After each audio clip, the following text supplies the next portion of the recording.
समझदार पत्नी कैसे बने। आज का वीडियो हर उस वाइफ के लिए जो मैच्योर बनना चाहती है, समझदार बनना चाहती है। वेलकम बैक टू चैनल ज्योति घर संसार मोटिवेशनल में आप सभी का जोरदार स्वागत है। आप सब खुश रहे, मस्त रहे, हमेशा मुस्कुराते रहे। चलिए बात आती है कि समझदार या मैच्योर कैसे बने। तो उसका पहला टिप्स है, हम लोग अगर बहुत सारी ऐसी महिलाएं हैं जो खुद के पैर पर खड़ी है, मतलब वो जॉब कर रही है, घर को संभाल रही है, हर चीज कर रही है, तो उन्हें उन बातों का कभी भी घमंड नहीं होना चाहिए। तो फिर कोई फायदा नहीं है। तो आप अपने लिए नहीं कर रहे हो, अपने लिए खुद के लिए कर रहे हो, अपनों के लिए नहीं कर रहे हो।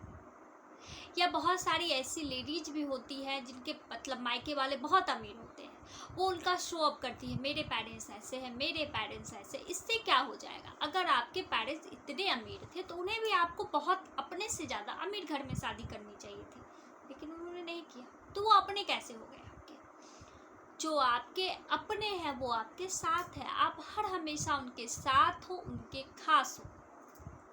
लेकिन हम लोग क्या करते हैं, बिल्कुल ऐसी बातों को समझते ही नहीं है। बुरा लगा ना, ये बुरा लगने वाली ही बात है कि माता पिता को कोई अपना क्यों नहीं कह सकता। वो जन्मदाता है, वो भगवान है, भगवान होते हैं, भगवान को हम लोग साथ लेके नहीं चलते। आजकल तो लोग चलते हैं लड्डू गोपाल को साथ लेके, लेकिन उसमें कितनी सावधानियां बरतनी पड़ती है, वो लोग जो लेके जाते हैं उनसे पूछो। तो आप भगवान को वहीं पे छोड़ दो ना, भगवान को साथ लेके चलने की जरूरत नहीं है। आपके जो कर्म के विधाता है, आपके जो कर्म पालक है, जिससे आपकी सदगति हो सकती है, उनकी बातों को लेकर चलो ना। लेकिन हम लोग ऐसा करते नहीं हैं। हम लोग क्या करते हैं, अपने घमंड में, अपने ईगो में आके उनका बार बार अपमान करते हैं। इससे कुछ होता जाता नहीं है, क्योंकि हमारे पेरेंट्स या हमारे भाई के पास बहुत सारा पैसा, वो हमें देगा नहीं। और बेवजह हम पति पत्नी आपस में उनको बार बार उस बात को टीस दे देकर अपनी ही जिंदगी को खराब करते हैं। ऐसा कभी नहीं करना चाहिए, गलती से भी नहीं करना चाहिए। अब दूसरी बात क्या आती है, मैच्योर होने के लिए जिम्मेदारी लेना चाहिए। ऐसा नहीं कि पति सुख में हो तो पत्नी को उनका साथ देना चाहिए और दुख में आते ही हमें खिसक लेना चाहिए। ये जिम्मेदारी नहीं है, ये आपकी सबसे बड़ी, क्या बोलूँ मैं इसको, आप खुद समझ लो। अगर पति पत्नी को साथ चलने की बारी आए तो सुख में क्यों, दुख में सबसे पहले तो मैं दुख में उनका साथ दूँ, ऐसा सोचना चाहिए। और तो दुख कभी आएगा ही नहीं, कभी नहीं आएगा। आप अगर उनके साथ खड़े रहोगे तो कभी दुख आएगा ही नहीं, क्योंकि दुख अगर एक बंदे को आता है और दूसरा उसे छांव दे देगा तो वो दुख अपने आप चला जाएगा। तो आप जिम्मेदारी को लेना सीखें। आपको ये चीज़ दिमाग में ठान लेना होगा कि मैं इस घर से जा रही हूँ, जिस घर भी, मैं उसका साथ हमेशा दूंगी मरते दम। लोग गलत कहते हैं कि पुरुष साथ नहीं निभाते हैं। हम महिलाएं भी कुछ कमी कर, बहुत गलत भी करते हैं, बहुत ऐसी बातें उन्हें दबाव में मनवा लेते हैं, लेकिन वो क्या करते हैं, हमारी मुस्कुराहट के लिए बहुत कुछ कर जाते हैं। तो आप जिम्मेदारी से दूर ना रहें।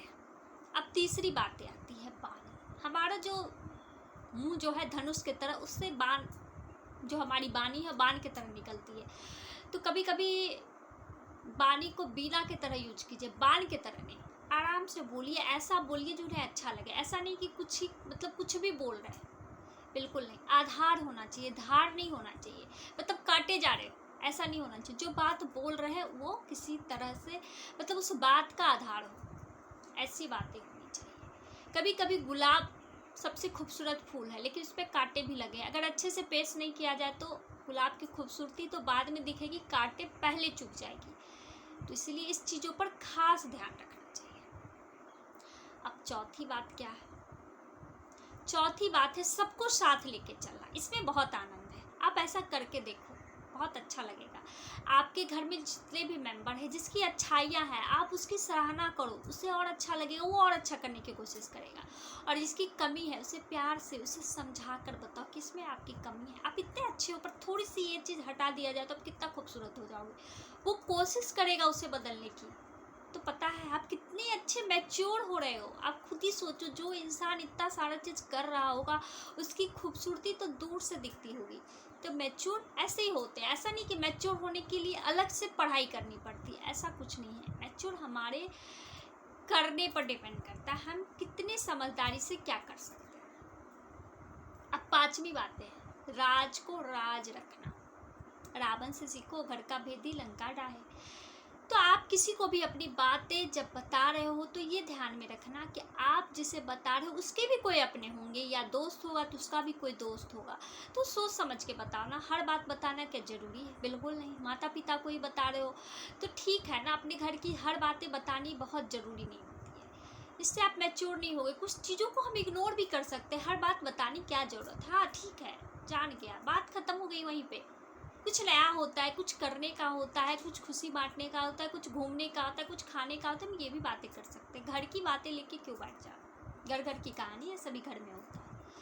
तो आप राज को राज रखना सीखो। 6ठी बात है, मुस्कुराना सीखिए। ऐसा नहीं कि पति ने कह दिया कि भाई कोई दोस्त आ रहा है, आप खाना बना लेना। आप खाना तो बाद में बनाओ, मुंह बना के बैठ जाओ, वो जल्दी बन जाता है। खाना तो देर से बनेगा लेकिन मुंह तो फटाफट बन जाएगा। ऐसा मत करो।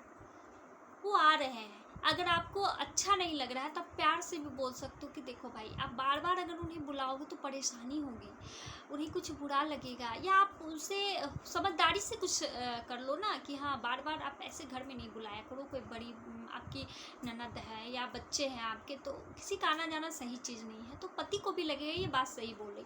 लेकिन आप गुस्से में कोई चीज़ को बोलोगे तो उसे और ये टिस लगे, बड़ा बेवकूफ़ है, ये क्यों ऐसे करती है, जिससे आपके घर के माहौल ख़राब होंगे, बच्चे भी गलत सलत बातें सीखेंगे। तो ऐसा बिल्कुल ना करें। और सबसे आखिरी बात, विश्वास।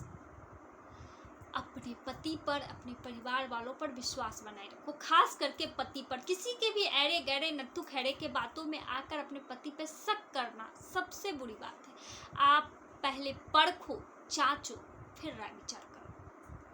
कुछ कह दिया, उस पर चले गए, हाँ मैंने इसे वहाँ देखा, कोई कारण बस वहाँ होगा। आप अपने पति पे विश्वास करो। आपको वो मतलब किसी से बात करना होता है, बहुत सारी ऐसी महिलाएं होती है जो उसका पति अगर किसी से बात कर रहा है उससे बहुत चुभता है। क्यों चुभता है? हम भी तो किसी से बात कर सकते हैं कि ये मतलब फ्रीडम होना चाहिए एक दूसरे में। अगर आप फ्रीडम दोगे तो वो भी आपको फ्रीडम देंगे। इससे क्या होगा, हर चीज़ सही हो जाएगा। आपके बच्चे में भी ये चीज़ आएगा कि हम लोग किसी से भी बात कर सकते हैं। ऐसा नहीं है कि मतलब होता है नहीं कि लड़के लड़कियों को प्यार हो जाता है, ये हो जाता है, हम लोग जो वो उसे बंद करके रखते हैं इस वजह से होता है। नहीं, तो आप ये फ्रीडम बताओ कि बात करना कोई बहुत बुरी बात नहीं, हम लोग बात कर सकते हैं, घूम भी सकते हैं, लेकिन किसी के प्रति हम तुरंत सजग नहीं हो जाएं, किसी के प्रति हम मतलब एकदम बेखबर नहीं हो जाए। ये बच्चों को अगर हम लोग आपस में करते हुए देखेंगे तो बच्चे भी हमारे ये सीखेंगे, और अलग होता है ना कि गलत कदम उठाने से वो बच जाएंगे। तो ये सबसे पहले आप में होनी चाहिए। अब बस समझ गए। इसी से हम मैच्योर बनते हैं, समझदार बनते हैं। बाकी कुछ है ही नहीं, हम लोग करते हैं बस, वो समझ नहीं पाते हैं। तो आप इन सभी चीज़ों को आराम से समझें, सुने और बातों पर गौर करें। और इसमें से बहुत सारी ऐसी बातें हो जो आप करते होंगे लेकिन आपसे नज़रअंदाज कर देते हैं। बिल्कुल नहीं, इसी से आप समझदार बनते हैं।